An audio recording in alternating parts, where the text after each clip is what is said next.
I'm going to talk a little bit about the Knet machine learning framework that I've been developing for the last about 2 years. So first I'll try to start with some motivation on why people in deep learning should use Knet and or Julia. And then for those of you who missed the tutorial, the wonderful tutorial that Pontus gave yesterday, I'll try to summarize what machine learning is in about 5 slides. I also have some example models, but I'm going to skip most of them. How many of you actually attended the deep learning tutorial yesterday? So for the rest of you, the models are available, the example models are available online. So we'll look at a couple of them, and the rest of them you can see yourself, because I want to spend some more time on actually looking under the hood, how it works with the new type of GPU array that I prepared for Knet and the AutoGrad implementation. Okay, let's get started. So I want to start with a little Twitter conversation I had with a fellow AI researcher last week, Gregory Chupala. He was actually tired of using Theano, and he was asking people whether he should switch to PyTorch or Dynet. So whenever I see something like this, I'm like, dude, what's up with Julia? So I've written this Knet thing, and it does, has GPU support, does dynamic graphs, you can do VGG and RNNs at the same time, etc. So he says, sounds cool, but Julia? And then I very scientifically responded, Julia is awesome. And I know like the 140 characters of Twitter doesn't allow me to make my argument for why Julia is good, so you can consider the rest of my talk as a continuation of my response to Gregory. Okay. So let me start with why Knet is recommended. So Knet is a framework developed purely in Julia. It doesn't actually fall back on any external libraries. The only thing other than Julia is a bunch of CUDA libraries for GPU work. It's been actively developed and used by me, my collaborators, and students for the last 2 years. I use it in my deep learning graduate class. The final requirement for that class is actually to replicate a recently published archive paper on deep learning, which is not necessarily the easiest thing to do. So a third of the students usually drop before finishing, but quite a few of them actually, within a space of a semester, learn Julia, learn deep learning, and are able to replicate one sort of decent piece of work from recent publication. And I don't think that would have been possible if I was not using Julia as my language. And also, we've used it in a number of research publications. My research is on natural language processing, like Pontus, and I do some machine learning. And recently, we've been dealing with models that use vision and language together. So that means you have different types of networks actually merged within the same model with some attention mechanism, etc., that I think Julia makes really easy to express. One of the questions I get asked a lot is, how is your performance? So each row in this table is a different benchmark that we ran, comparing various major frameworks with Knet. And as you see, the numbers below Knet are neither the best nor the worst. They're usually fairly close to some of the other frameworks. Even though I'm doing AutoGrad and dynamic graphs I will explain later, it's still quite fast for practical purposes. The other thing I want to point out that TensorFlow is the slowest by far, and this is in spite of my students actually trying to optimize it for a couple of weeks. And so, in spite of the hype, do not think that the most popular frameworks are always the easiest to use or the fastest for that matter. So what is Knet.jl? It's basically Julia. So when I first started developing it, I was actually following the Theano TensorFlow approach. I had a modeling mini language that I defined inside Julia. I wrote a compiler for it. and it would actually take the models written in this mini language and then convert it to a computational graph so that I could write the backprop, etc. So that's the static graph that Mike described in the previous talk. But then my students kept asking me, oh, but we want, for loops, and we want conditionals, we want this, we want that for more complicated models. And I'm not a compiler writer. So eventually I said, well, the nice Julia people already wrote all of this stuff for me. Why not take advantage of that? So just allow people to write their models in Julia itself instead of trying to invent a mini language that is actually poorly structured. So basically, Knet is Julia plus very little else from the user's perspective. This little else includes some GPU support and some autograd functionality. And behind the scenes, there's a bit more that has taken most of my time within the last year. Some efficiency improvements, memory management, convolution libraries, kernels, etc. But my goal always, at this point, my goal is basically to tell the user, just use Julia, write whatever model you want, and I'll take care of the rest behind the scenes. And why Julia? Well, there are a couple of reasons to prefer language: efficiency, expressivity. In terms of efficiency, I don't need to tell you guys the advantages of using Julia. When you're doing deep learning, most of the time you spend is actually outside of the deep learning model building and training. It's a lot of data manipulation and filtering and pre-processing, etc., for all of which Julia, I think, is a much better language than Python. And then once you start building your models and training them, also the low overheads you get with Julia are great advantage. Now, in terms of expressivity, I'm not a computer language person. Here's my cartoon evolution of computer languages. So basically, back in the Stone Age, people started writing things with machine code because they didn't have anything else. And then we invented assemblers to actually make it a little bit human readable. And then we had these terrible languages like BASIC and Fortran. Then we invented structured programming. And then ... Eventually, we got to Julia, right? So right now, the deep learning frameworks like TensorFlow are at the same level as the assembly languages of 1960s in terms of this. So this is sort of my analogous development for the deep learning languages. So in 2012, when CUDA ConvNet started writing kernels and programming everything else in C++, that was basically the machine code of the deep learning age. And then Caffe came up with this declarative language where you could actually list a bunch of operations and give the different options for each of the operations. That's exactly like what assembly language looks like.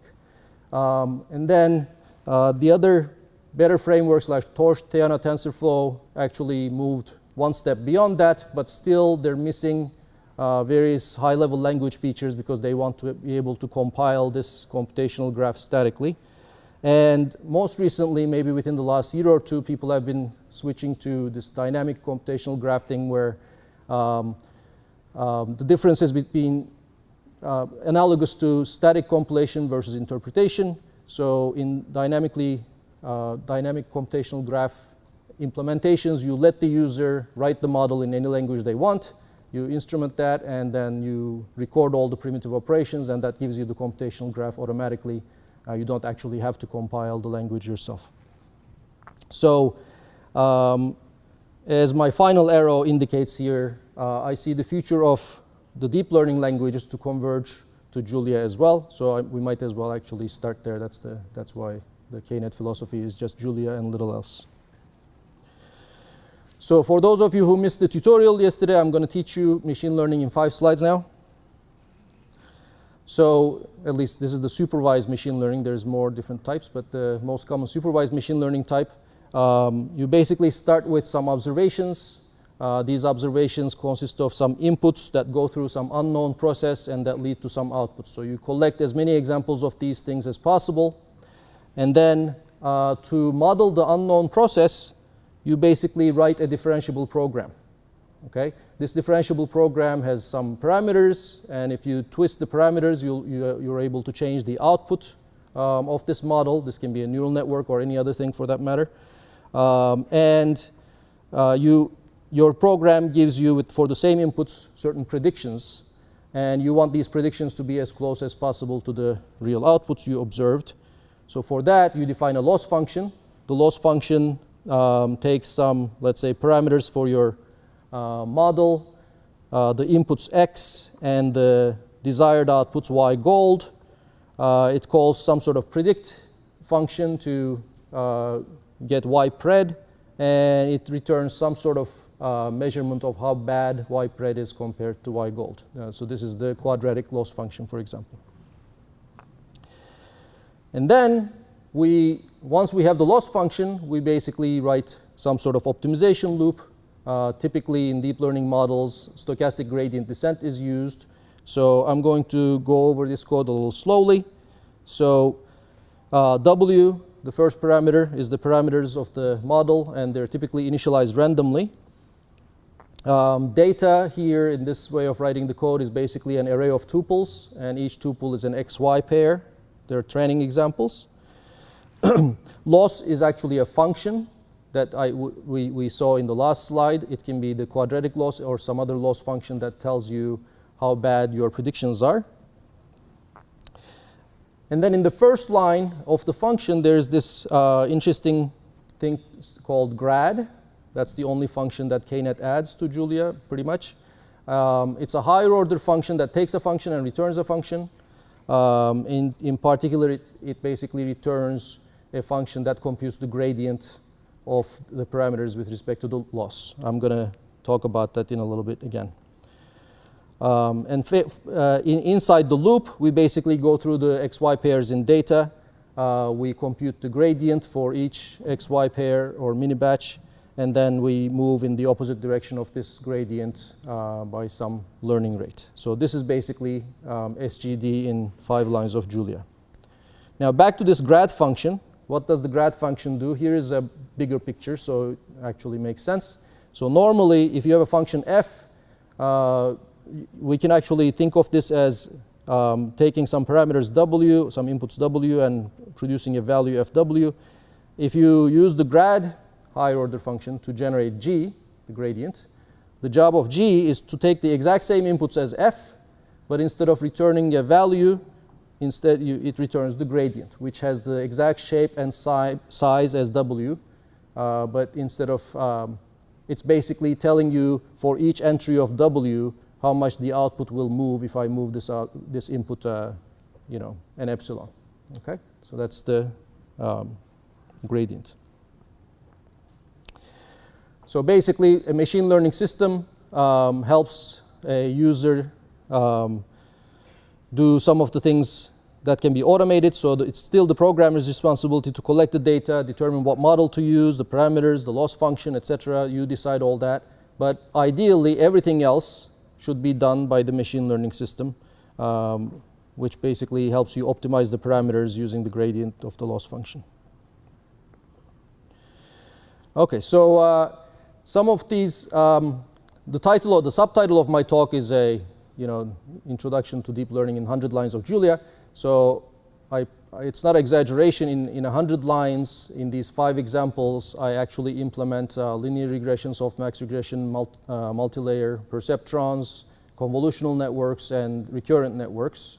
But I'm going to actually just skip over it, partly because they've been covered in other talks. I just want to show you one example.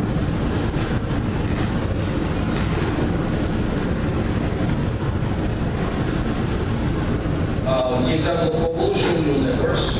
These are actually used to typically with images. So in this particular case, this demo, I'm using them to recognize digits. And typically what they look like is this picture. You have an input image. You apply a convolutional operator to this input image, which gives you a stack of processed images or features.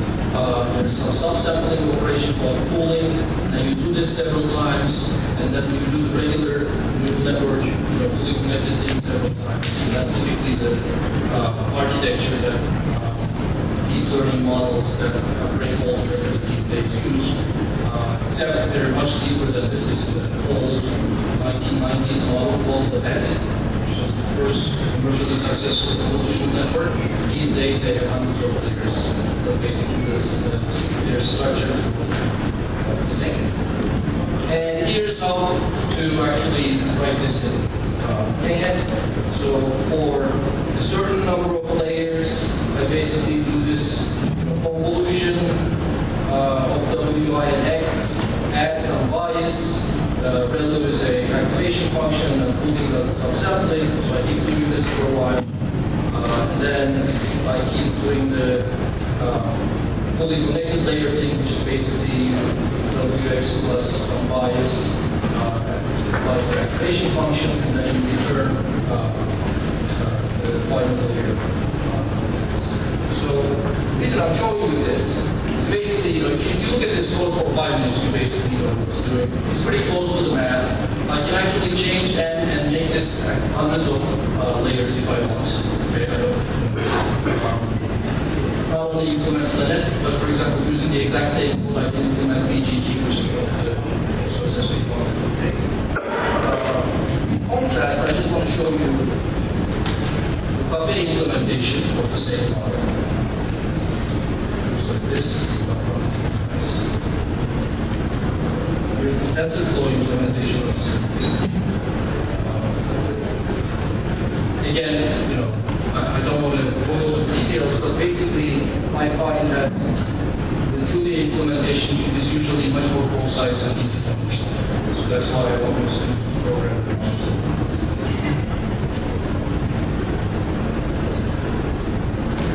So, in the last part of the talk, I want to actually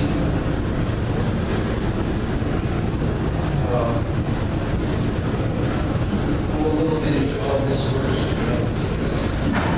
If you have time at the end, I think I can show you examples. Before doing that, to motivate why we need a language like Julia, I want to show you some of the more modern models that are being used right now. So this is actually a bidirectional LSTM. So you just saw LSTM in Mike's talk. Each of these dots is actually one of those LSTMs. So these LSTMs are traversed forward, one character at a time, just like Mike's model, and then backward one character at a time, and their outputs is actually fed to another layer of LSTM, which also go forward and backward, and this actually happens 5 times. And the outputs are actually given to a return decoder, which is also a non-trivial algorithm. And this model was used, for example, to tag named entities and state-of-the-art packages. Now, imagine having to write this model without using any for loops, any decent array operations, and having to actually construct the computational graph in your head. Okay, so that's very difficult. Whereas in Julia, if you have the LSTM primitive, this is fairly easy to write. Okay. Here's another example. This is from Google, it just came out recently. It's called relational networks. They use this for visual question answer. So the idea is you're going to show the computer a picture and ask it a question, and the computer is going to basically look at the picture and find the answer to the question. So you see a bunch of toy blocks on the left side, and somebody asks, what size is the cylinder that is left of the brown metal thing that is left of the big sphere? Basically, these are computer generated questions that are easy to understand. So what happens is basically you take this sentence, you process it with an RNN, just like Mike basically showed you word by word. So these are basically a bunch of LSTMs processing this sentence and generating some vector representation for it. And then you have a convolutional network, like I showed you before, that processes the image, and then you basically split the output of the convolutional network into a bunch of objects, and then you take these objects and feed them one pair at a time to this function called G, with the representation of the sentence as well. And then you take the output of G, add all these vectors that G produces, and then run another function F, which produces the answer. And this actually got 95+ accuracy, human level accuracy on this particular test. So this is another model where having a static computational graph is a very difficult thing. Or thinking in terms of static computational graphs is difficult. But writing these things in terms of high-level computer language makes. Okay, so since I want to play with models like this, I wanted to have all of Julia be differential. So how do I do this? And how do I make it work fast? So you have to use GPUs for training these things, otherwise we take a long time. So the first component is a Knet array that is similar to the GPU arrays that we talked about before. Another GPU array type. So just like the other GPU array types, you can actually initialize them giving dimensions. You can actually create one from an existing regular array, or you can take a Knet array, convert it to a regular array, both of which actually cause CPU transfers.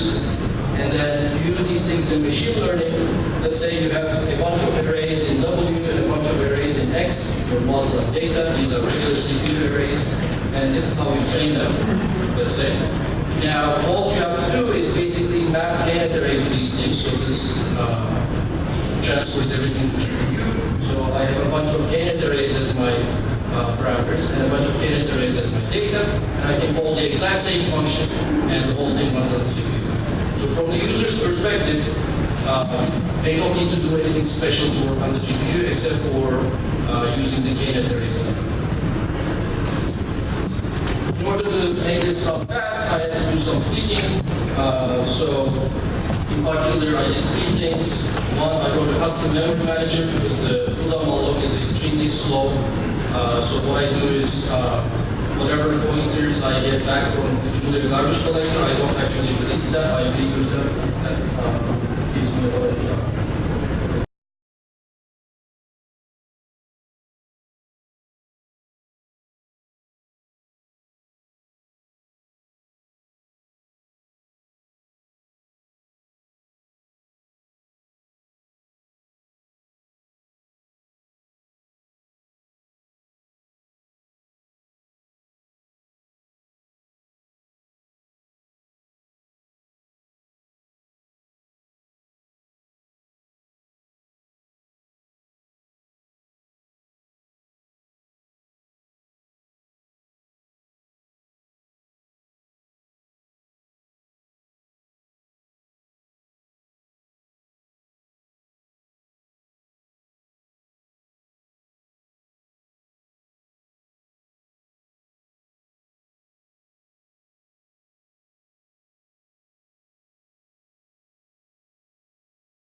Okay, so when people think about differentiation, there's a bunch of things we can do.